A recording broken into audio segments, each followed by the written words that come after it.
labada aqal ee looga arrimiyo gobolka Minnesota ayaa waxa cambaareen iyo eedeyn fara badan bay ka keeneen mooshin taariikhi ah ka oo lagu ansixiyay go'aamo loo diray dawladda Kenya ka oo ku aadan dhibaatooyinka lagu hayo qaxootiga Soomaaliyeed ee ku dhaqan dalka Kenya. waryaheena Cawil Nuur Shire Cusbo ayaa warbixintan inoo soo diray. sida la wada ogyahay muddadan dambe dalka Kenya waxaa ka bilowday raaf jirdil xabsigeyn iyo dhoofin kuwaasoo loo geystay dadka qaxootiga ah ee ku nool dalka Kenya. waxa kaloo dhibaatadan ay saameyn ku yeelatay dadka u dhashay dalka Kenya ee Soomaalida ah. haddaba waxaa jira guddiyo ama dad muwaadiniin Soomaaliya oo ku kala nool dunida dacaladeeda oo isu xilqaamay arrintan in ay ka hortagaan kala dagaalamaan dalka Kenya sidii ay wax uga qaban lahaayeen ayagoo u cuskanaya awood kasta iyo dhinac kasta iyo tallaabo kasta oo ay qaadi karayeen. haddaba guddiga cadaalad u raadinta Soomaalida Kenya ayaa iyagu kamid ahaa dadkii waday abaabulkan weyn ee looga hortagayo laguna joojinayo dhibaatooyinka Kenya ay u geysanayso dadka qaxootiga ee ku nool dalka Kenya. haddaba maxaa ka soo baxay guddigan cadaalad u raadinta Soomaalida Kenya ee fadhigiisu yahay magaalada Minneapolis ee gobolka Minnesota?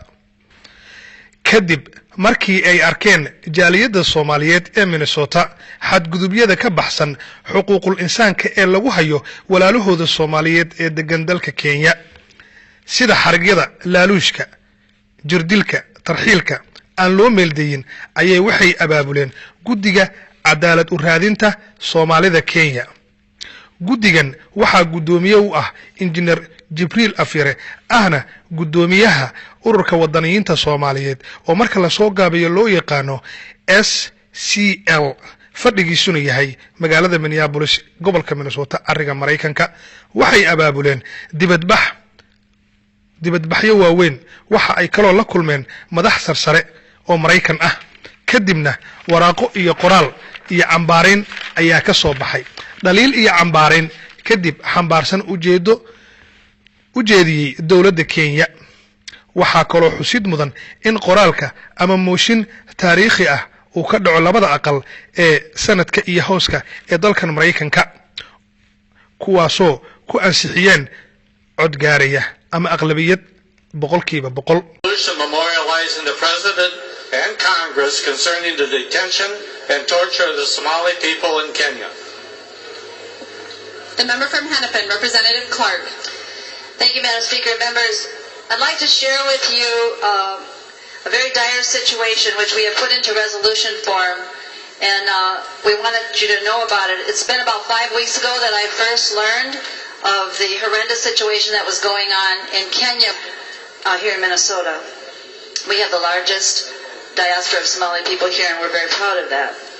And I'm pleased to say it's a bipartisan effort, and you'll be hearing from a number of us today.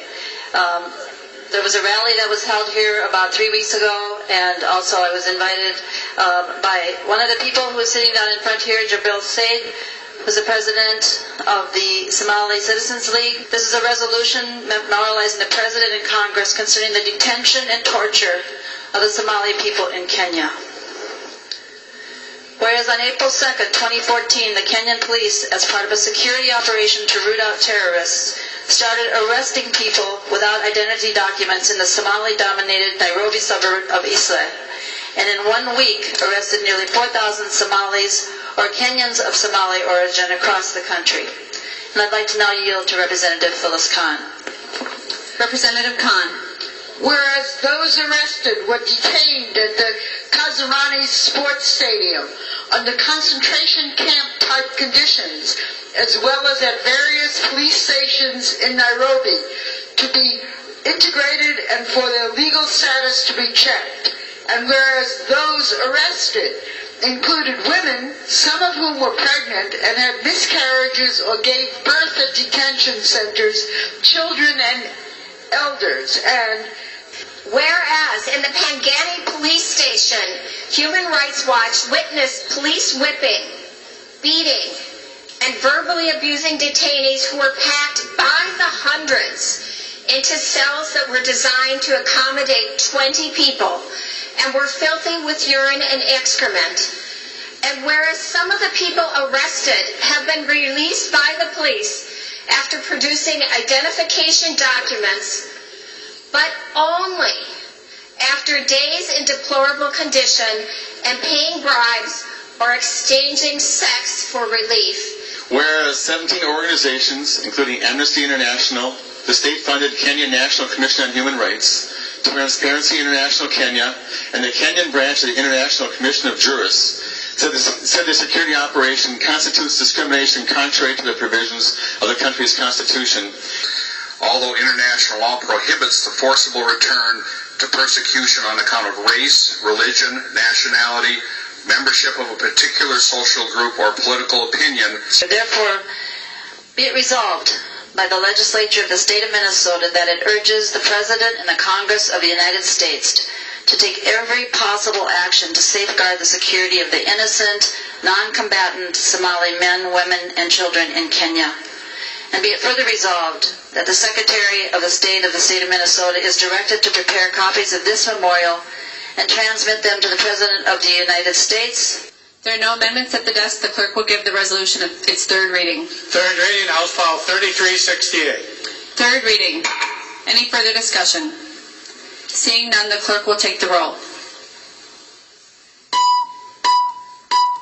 awil nuur shire Somali Channel Minneapolis.